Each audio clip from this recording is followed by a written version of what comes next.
Hello, and welcome to the first part of Therapist Plays What Remains of Edith Finch. This is a game that I've been meaning to check out for quite a while, and it's been recommended a bunch by the community. So to me, that means that it's probably something that really deserves kind of like a deep psychological dive into its story and its characters and its themes. And I gotta say, there are a few games that can reach me this emotionally, this quickly.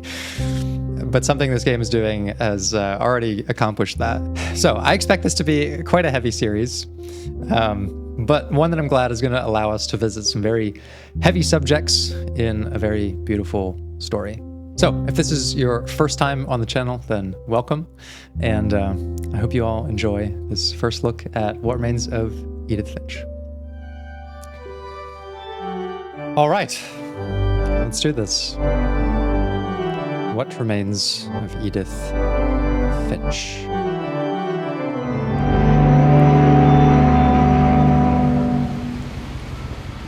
Ooh, I love this. This is so moody. I love this atmosphere.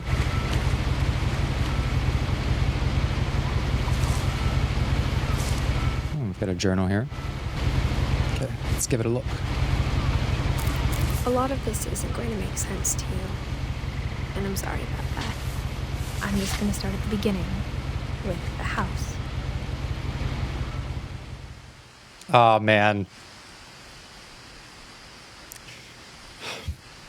Whatever it is about this intro, I feel like my heartstrings are being pulled already. There's something about like media, especially from the perspective of kids, that always gets to me. Okay, I'm ready. Or am I? Maybe I'm not.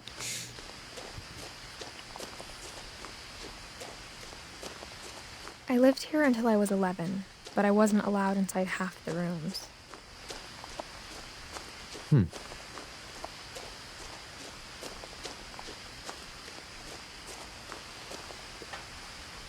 Inside the mailbox were bills from 7 years ago, marked urgent, open immediately.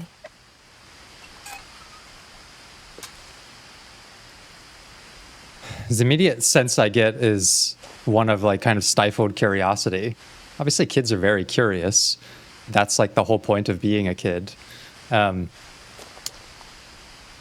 when you talk to kids, you know, like as a therapist, what you're sort of listening for are some of the signs that their emotions haven't been like properly processed or experienced, because kids are not like very expressive about their feelings a lot of the time if they've experienced some kind of trauma. I mean, neither are adults either. And it's a very different approach therapeutically if you're talking to an adult or a child. But when I listen to a kid talk, what I'm listening for is like, what are the kinds of things that they focus on? And she's focused on rooms she wasn't able to go in and letters that have been unattended to. So I wonder if there's some kind of neglect going on. It's my brother Lewis's funeral. Okay, so she's also grieving. Oh, I love that. That's very clever. This game is gorgeous. In her will, my mother left me a key, but didn't tell me what it unlocked. Maybe she thought I'd know. Or she thought that the mystery would be enough to bring me back.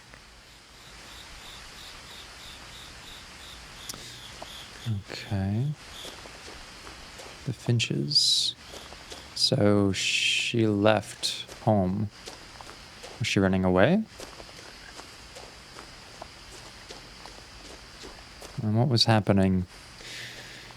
No one had driven this way in a long time, but I saw a few hoof prints.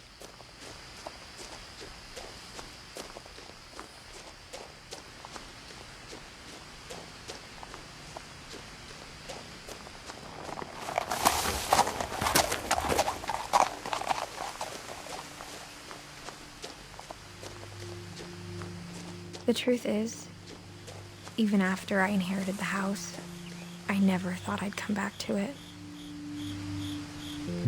So there is some tension with her and family and with where she grew up. And I'm also wondering, like, what's brought her back I had then? questions about my family that only the house knew the answers to. The house was exactly like I remembered it, the way I'd been dreaming about it.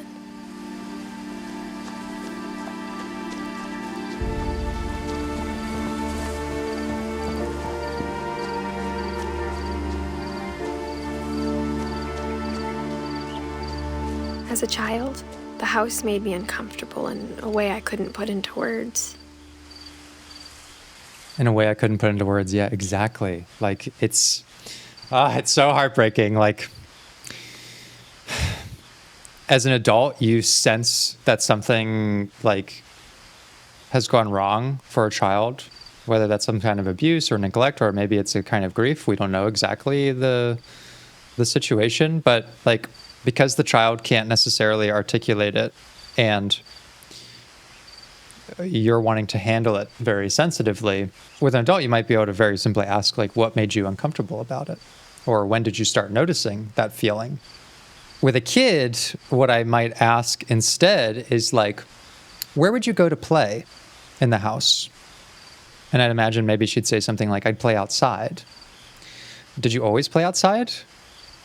Yeah. I didn't like to play inside. It's like, okay.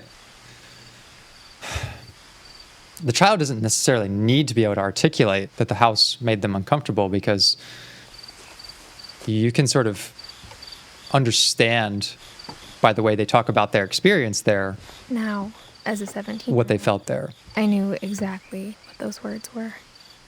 I was afraid of the house. Why? Why, Edith? What happened here?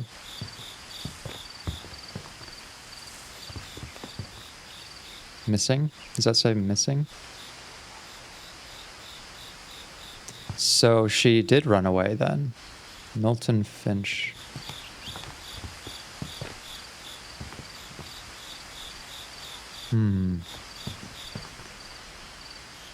I hoped the key might unlock the front door. It didn't.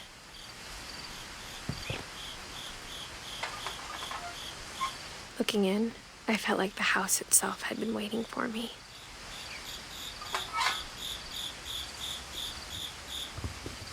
Okay. So it looks like we're trying to find a different way, and maybe we go around back.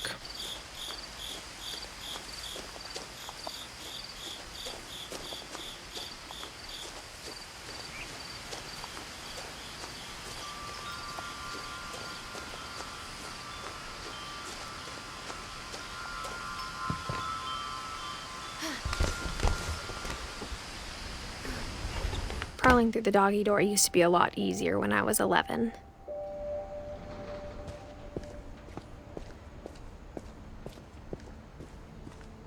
And why was she doing that? I mean, now we can't make it in through the front door, but why would you be going through the doggy door as a child? Unless you didn't want people to know you were gone. The power had been turned off the night we left. We left. For the first time in years,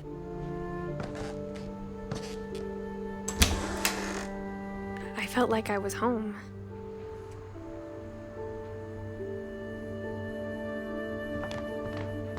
But instead of a family, there were just memories of one.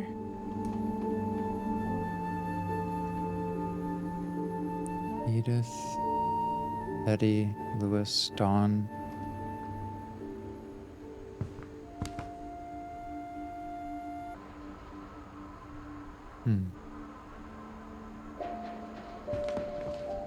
Like how after Lewis started working at the cannery, we all got sick of eating salmon. Except our cat, Molly. Interesting that it doesn't mention either on this like memorial pamphlet, like any sort of father figure, and also not in the photograph. I'm just curious.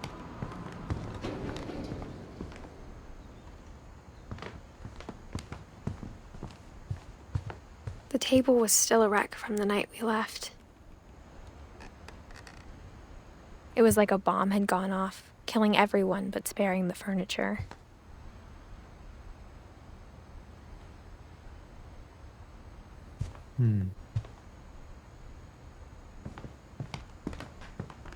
My mom was the only one of us who could imagine Great-Grandma Edie living in a nursing home.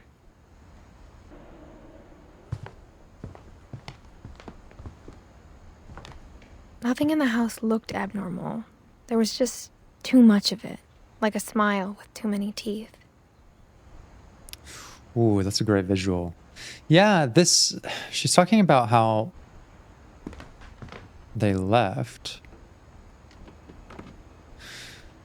And that the house is kind of as she remembers it. So this is not like abnormal for how the house must have looked. Even the fireplace had a story. Edie told me the bricks came from the original house after it sank.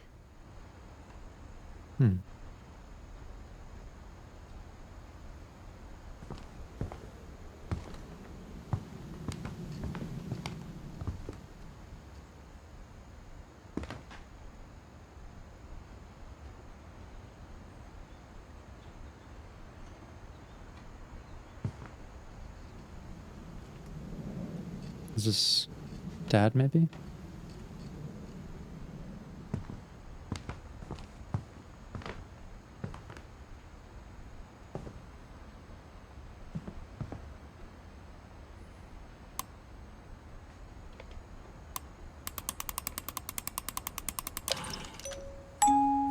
Great-Grandpa Sven built a music box for Barbara, along with the rest of the house.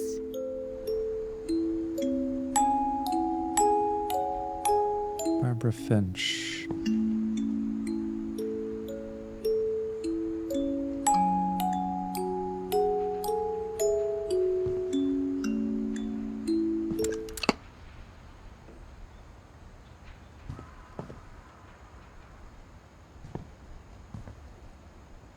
Edie, Dawn, Milton, Lewis, and Edith.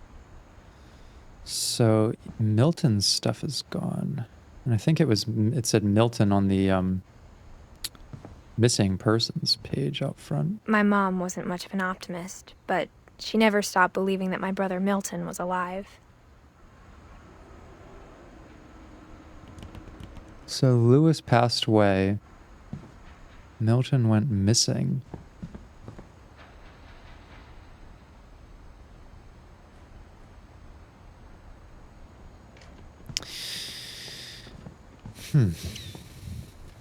Mom always told me to stay out of the basement, so I wasn't too surprised when the key didn't fit. Okay. Can we go in here? No. Upstairs, maybe. After Milton disappeared, Mom sealed up all the bedrooms. Then Edie retaliated and drilled peepholes. And I can only imagine the pressure on Mom as well. Losing 2 kids. Sealing up all the doors, like... So, yeah, this is not just Edith's journey through grief, but this whole household, really. And so what I'm most curious about is, like, where is Edith in, her journey through grieving? Pop culture has sort of swept up those, like, 5 stages of grief, which are not really, they're not really used. We don't think of them so much in, like, clinical practice anymore.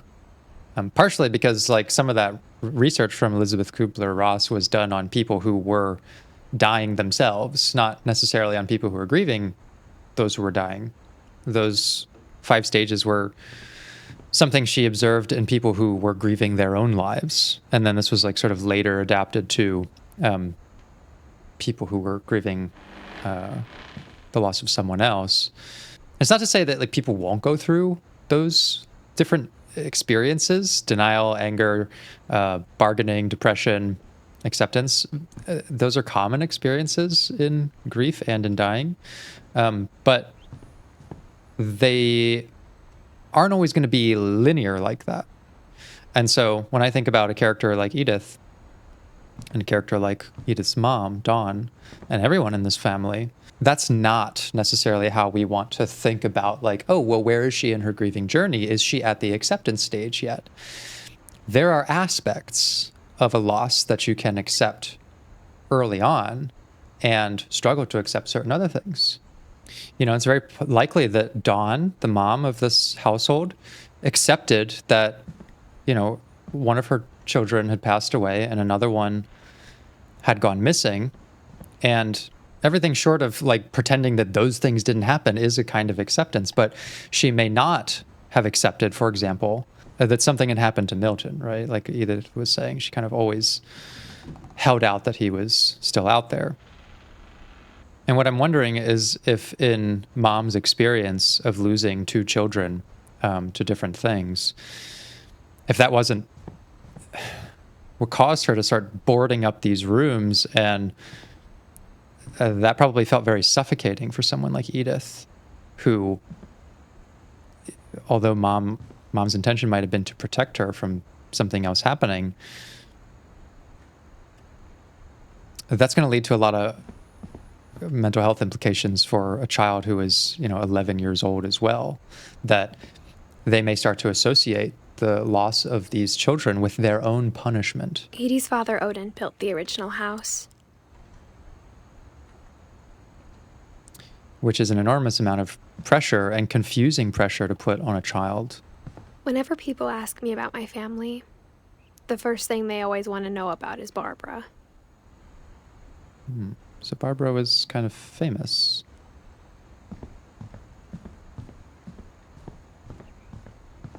And I was curious, Barbara looks to have been about 16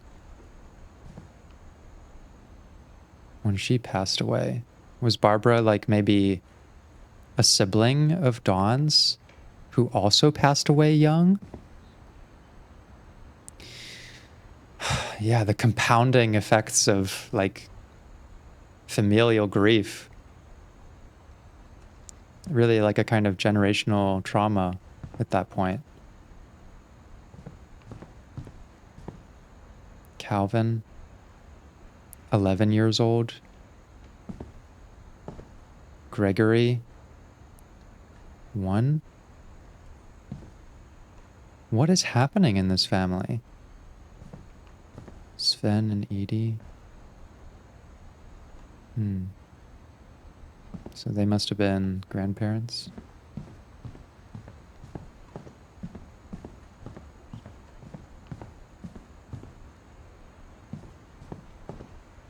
Molly, 10 years old. Okay, why is everyone dying so young? Can we go up further? Mom must have locked the third floor stairs on the night we left.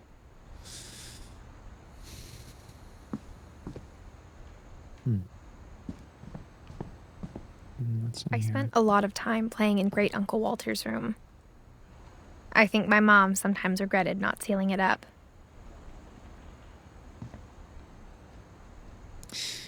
So yeah, that question I would have asked, like, where did you play? It becomes very significant. This was the one room that was not sealed up. Lewis told me there were secret passages, but I never believed him.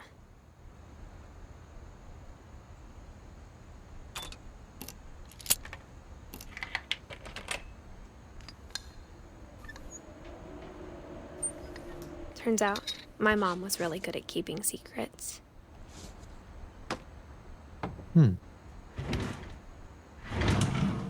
Now it was time to find out what my mom had been afraid of. Oh, maybe Mom thought that, like, something was going on, like, causing all of the Finches to pass away.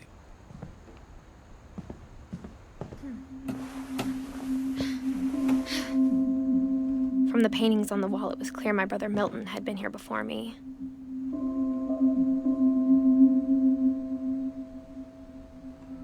Reading this, maybe it sounds like I had a plan.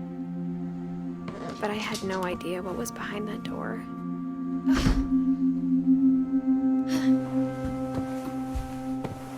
Just like I had no idea where all this was gonna lead. Ooh, like just being here in this room gives me chills. There's something about discovering something that someone worked very hard to preserve. I got the sense Edie had spent a lot of time here before my mom sealed the doors. Molly. Which I think, didn't they also name their cat Molly? Maybe the cat was named after Molly. She's got ears.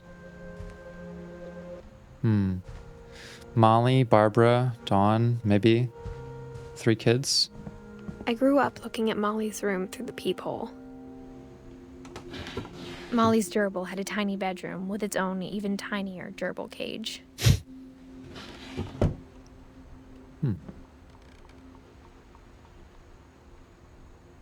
Being inside for the first time, I felt like I'd stepped behind a painting.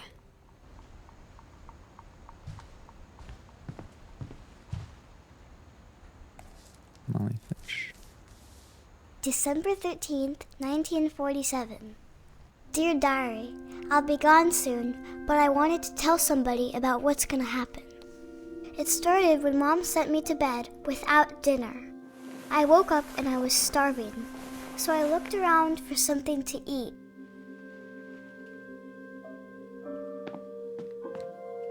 The gerbil food was dry, but I didn't mind it.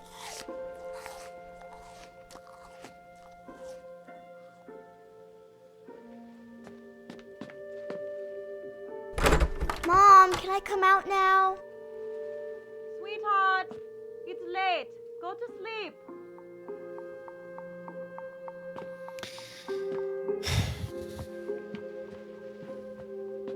I don't like where this is going.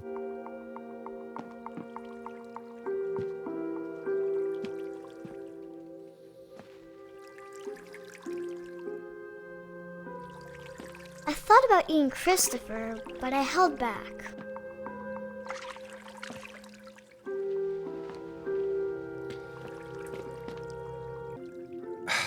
Yeah, man, this is so sad. A child, no matter whatever the parents are thinking by keeping this kid locked back here, a child cannot understand why this is happening to them. They also may not understand that this isn't normal. And just think of the things that this is going to cause for a young kid. Food scarcity, even an impaired sense of conscience, because like already at a childlike age, they're having to think about survival, and no one's educating them on like the proper ways to go about that.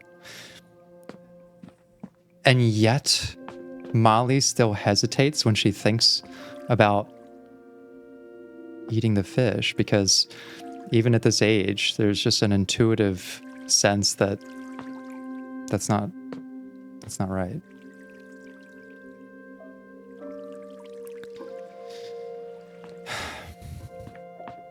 Let's keep going.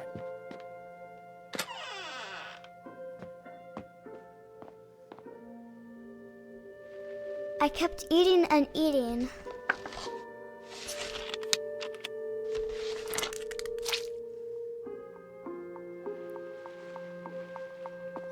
I ate a lot of things that night.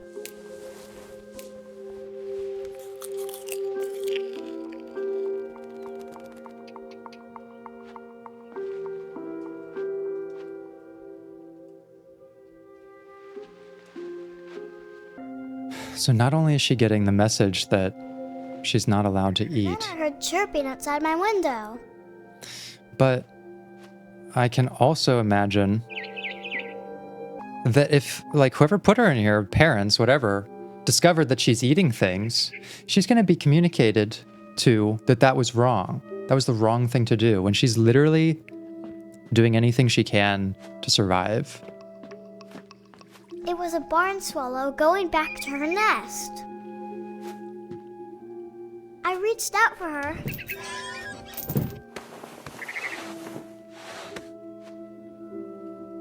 suddenly, I was Oh my god. She's a cat. Oh my god!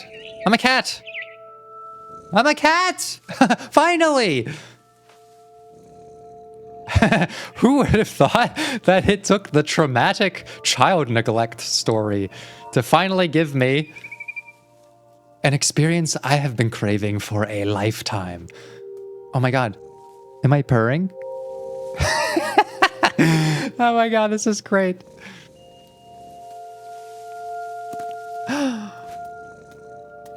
I tried to be quiet, but the bird was really scared. Oh, Molly the cat. So they didn't just name a cat after her, she literally became a cat.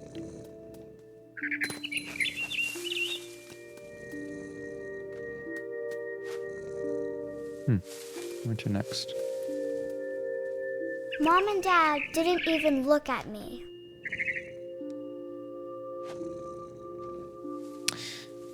Oh, they seem like mannequins, like just inert. What the hell is going on?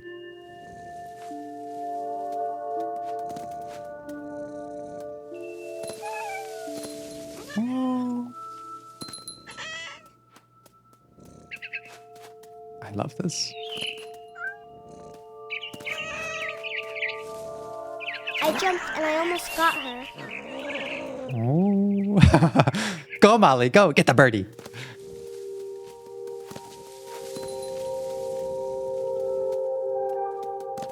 So I have my own 2 cats.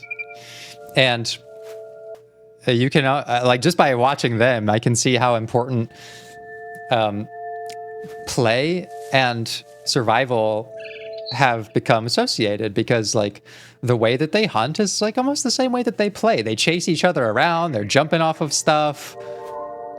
And so like not only is this probably you know, Molly trying to get nourishment, but she's probably having fun, which I tragically wonder if she has many of those I could tell experiences. she was getting really tired. Now I was up in the big tree. I promised Dad I wouldn't climb it anymore. All I cared about was eating that mama bird. Oh, the mama bird. But then what's going to happen to her babies, Molly? I gobbled her up. And suddenly, I was an owl. First, all I heard was the wind. Then I heard little teeth nibbling in the grass. This is going in some very interesting directions.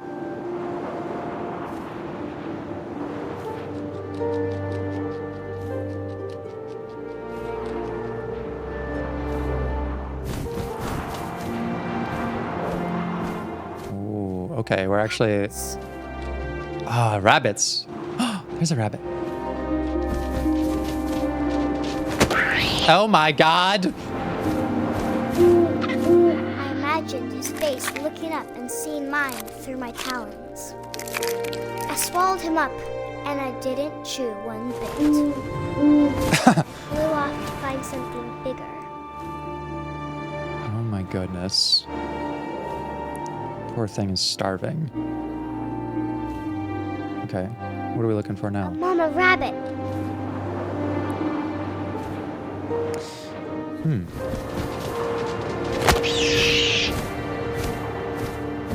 She was almost too big to carry. I started choking, but I couldn't stop eating. And suddenly, I was a shark. What? What is happening?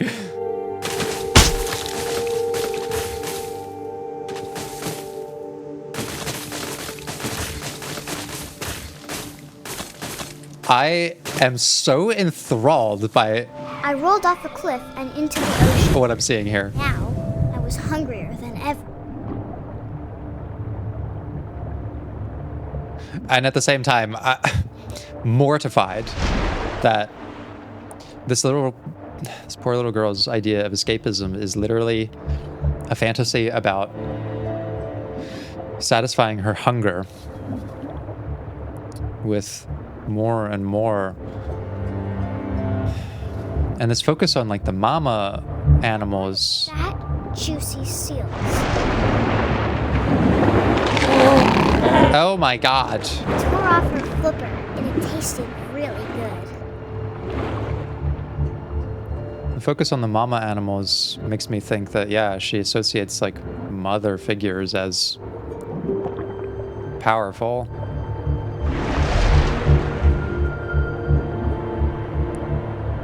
Oh, I'm sorry, baby seal. Molly doesn't know what she's doing.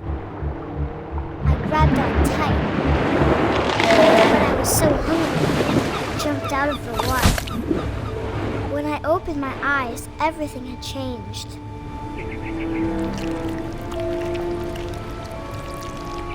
Now what am I?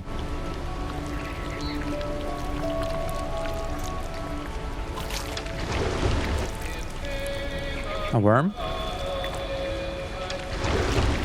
Now Am I a worm? was a monster, and I smelled people everywhere.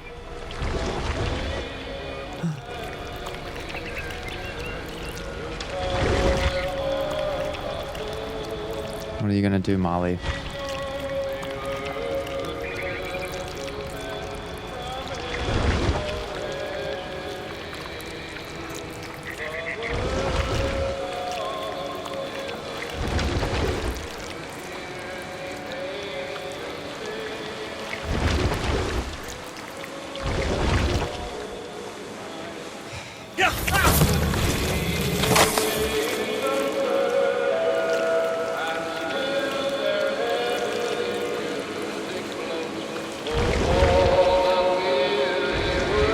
I wanted to stop, but also I didn't. As much as this is a survival fantasy, I also imagine it's kind of a power fantasy.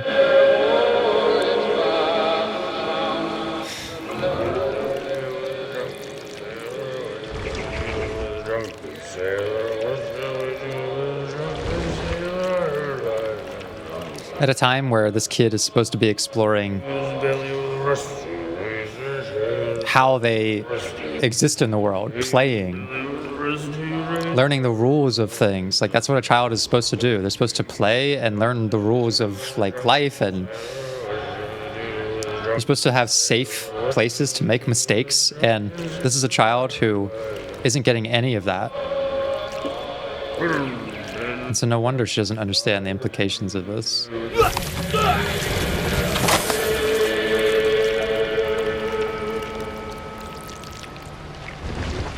Which also leads to a lot of difficulty later in life, learning those rules later.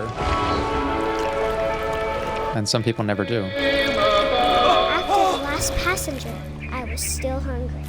And across the water, I smelled something new. Something I had to have, so I swam towards it.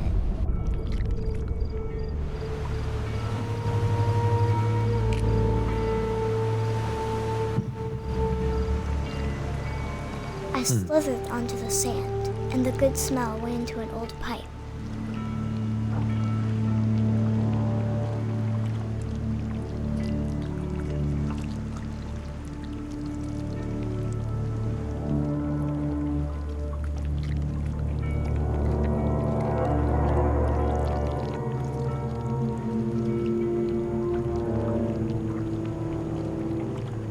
Where are we now? Are we back in I the got closer and closer. house?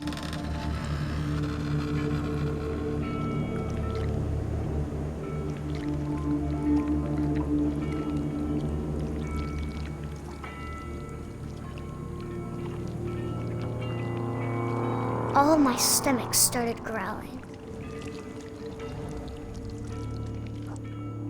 And suddenly, I was me again. I held my breath for a long time, but I couldn't hear anything. I think it's waiting for me to fall asleep. But it's not going to wait much longer. It needs to feed, and we both know I will be delicious.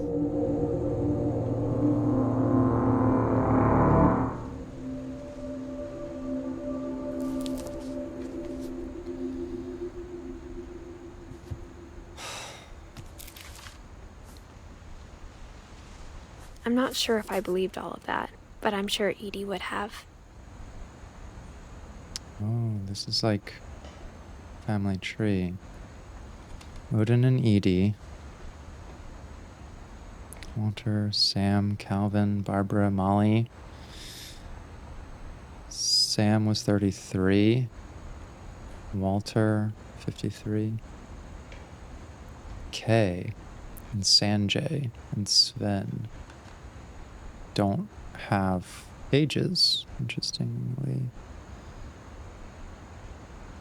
Gus was only 13.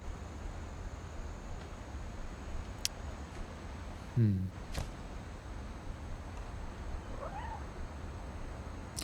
I just hear a cat?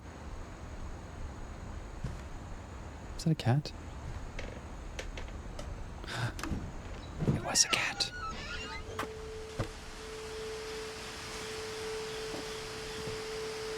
Molly?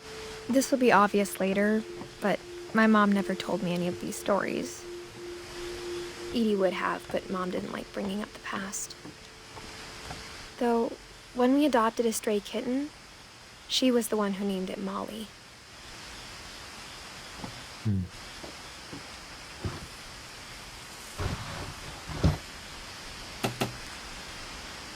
I spent a lot of time in Great-Grandma Edie's room. Therapy. Book of homeschooling. So, these are definitely kids who are isolated from the world and maybe even from each other. And just imagine the craving for connection that creates.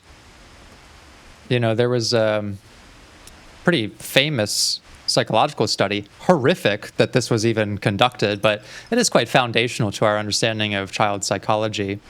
And the premise was to put these child monkeys into cages, and there were two sort of like mother figures, false mother figures, that the experiment was to see which one did they go to. One of them was a sort of like, I think it was like a wire mesh monkey mom. It was made out of like mesh, very cold, not very comforting. But that mother would supply like milk to the children. And the other mom did not supply any milk, but was like a soft figure. It was made of like something warm. And many times the baby monkeys would gravitate towards the mother that was warm, even before they went to the mother that gave them sustenance. Which tells us that like mammals, in certain conditions at least, conditions much like these maybe, would crave affection over the need for actual survival. Like that was actually more essential to them. And the experiment also looked at how their behaviors changed over time, and that the monkeys who were nurtured by the wire mesh mom who gave them sustenance became more aggressive and competitive socially than those who were raised by, well, not raised, but put in occupation with the one that was warm. And it's just horrific that stuff like this exists. Lots of psychology is founded on things that humans should not have done, but also help us understand the human experience. And I'm thinking of that right now. I don't think I have all of those details correct on those experiments, but as much as we just saw a child craving sustenance, like doing anything that they could to survive, her connection to the fish, connection to people around her, it can be overwhelming. It can overwhelm even a survival instinct. And this looks like We it got was... along, and it was a good place to hide from my mom. Well, this looked like the parents' bedroom, and maybe mom was bedridden, or someone was.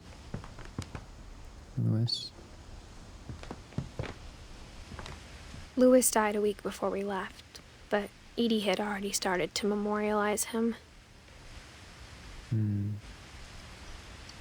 Edie knit me a new pair of gloves every year, just in time to replace the old ones. And it does seem that Edith at least had a loving figure, a warm figure in Edie, the grandmother, presumably.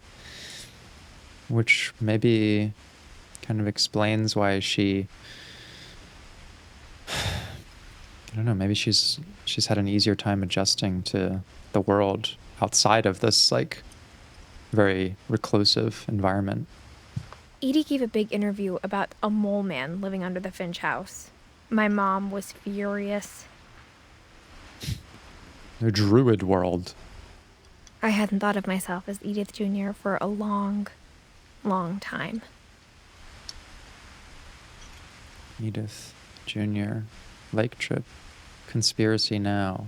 Weird American Finches. Or movies. Random junk. Interview. One summer, they evacuated the island, but Edie refused to go. For a few weeks, she was a celebrity. So there was a very deep attachment to this place as well.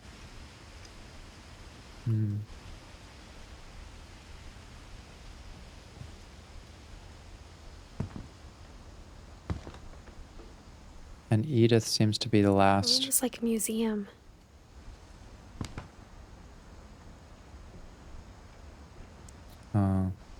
This is so sad, the imagery of like broken eggs in a nest. That's just their family.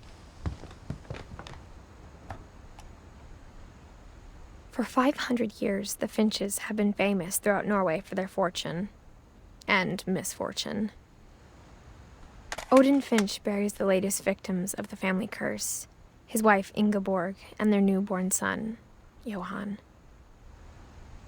On January 7th, 1937, he set sail with his family and his house, hoping to leave the curse behind. But 40-foot waves off the coast of Washington send the house and Odin to the bottom of the sea. Odin's daughter Edie, with husband Sven and baby Molly, step ashore on their new home, Orcas Island. Odin Finch is the first to be buried in the new family cemetery. His daughter Edie is already dreaming of a new Finch house.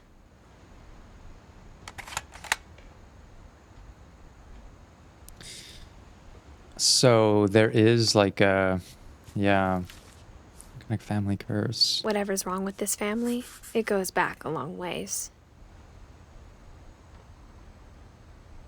And it looks like we'll be able to visit the stories of all of these characters too. I am loving the presentation of all of this. From just the visuals and the atmosphere, and this feels like a game that's very patient with the story. Really letting us kind of sink into it. And a real sensitivity for very heavy subjects as well, which, yeah, I can very much appreciate. And so it seems like we're on Edith's journey of rediscovery, coming back to a place that she grew up in, but has a lot of traumatic memories, but also some very heartfelt ones. And perhaps she's trying to place them in context. I mean, it does seem like she's really the last surviving member of the family.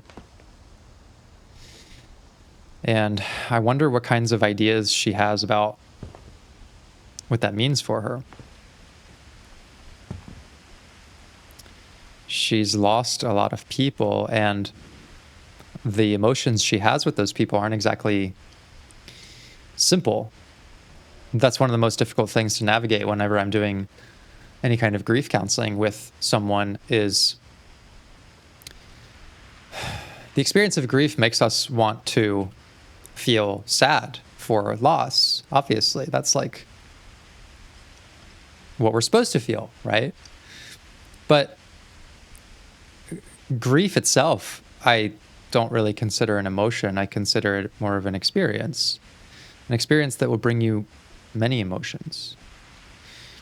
Sadness, yes, but it's also appropriate to feel angry, resentful, confused, afraid,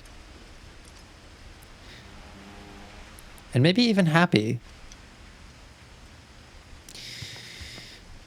which makes it a very confusing, very complicated experience emotionally. And something that, as a therapist, it doesn't get easier to work through just because I have some experience with it. Because ultimately, it's one of the things in life that does not have a clean answer. The therapeutic process isn't about coming to some great conclusion about things necessarily, but it is sort of safely navigating those emotions and understanding what kind of meaning they're going to shape in your life. And I imagine that that's kind of what's driven Edith on this journey home. Clearly, she feels the need to face something about these experiences. It's something about her and her developing life feels like it's missing without revisiting some of this stuff. Maybe trying to understand, why do I come from such a broken family? Why was I raised this way? Is there some truth to this curse that seems to have led to some very abnormal and unhealthy living practices? I imagine she has a lot of questions about those things, and I share those questions. So, this was a nice first glance at What Remains of Edith Finch. I'm actually really, really curious to keep going in this and to see what the mystery is building. So, you will see more of that on the next episode of this series. I hope you stick around for it. Thanks for watching, and I'll see you again soon. Take care.